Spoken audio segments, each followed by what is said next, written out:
Саламатсыңар урматтуу балдар. Мен сүйгөн жомок долбоору менен кайрадан Жетиге мектеп лицейинин директору Акматов Кыялбек агайыңар. Мен бүгүн силерге алтын жумуртка тууган тоок деген жомокту окуп бермекчимин. Илгери бир заманда тээ алыскы бир өлкөдө бир адам аялы менен жашаган экен. Алардын чарбачылыгында тооктору жана уйлары болуптур. Bir günü çarбачыл адам bir тоок сатып келет. Ал тоок келери менен эле алтын жумуртка тууй баштайт. Ал адам менен аялы көргөн көздөрүнө ишенишпейт. Анан алар дароо ал жумуртканы шаарга алып барып зергерге сатып келишет. Ошо күндөн тартып ал адам менен анын аялы ар күнү эрте менен алтын жумуртка тууган тооктун жанына барып кызыгуу менен аябай күтүп отурушат. Тоок тууганда аябай кубанышат. Ошентип тооктун алтын жумурткаларын сатып аябай байышат. Жаңы үй алышат. Ар кандай буюмдарды сатып алышат. Үй ичин толтурушат. Бир күнү ал адамдын үйүнө бир конок келет. Тамак ичип отурушуп, чарбачыл адам аялы экөө ага алтын жумуртка тууган тоок тууралуу айтып беришет.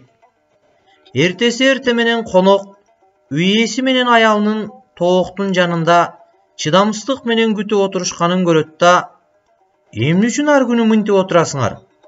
Бул тоокту сойсоңор, ичиндеги алтындын баары силердики болот" дейт.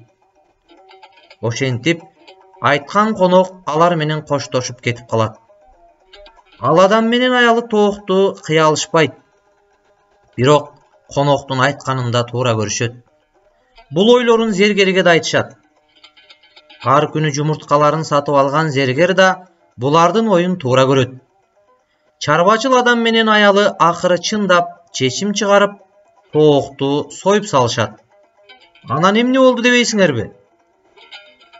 Мына кызык, ичин ачып карашса, ал тооктун ичинде бир да алтын жумуртка жок экен. Тооктун ичи кадимки эле тооктордукундай болчу. Мына ошондо ал адам менен аялы ач көздүк кылып жибергендерине бармагын тиштешет. Аябай өкүнүшөт.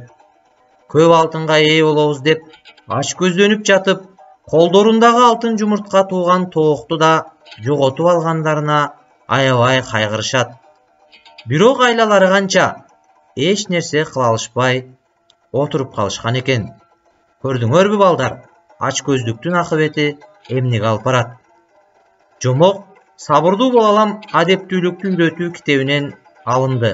Китепти түрк тилине которгон Бакыт Жунусалиев. Көңүл бурганыңар үчүн ыраазычылык билдирем.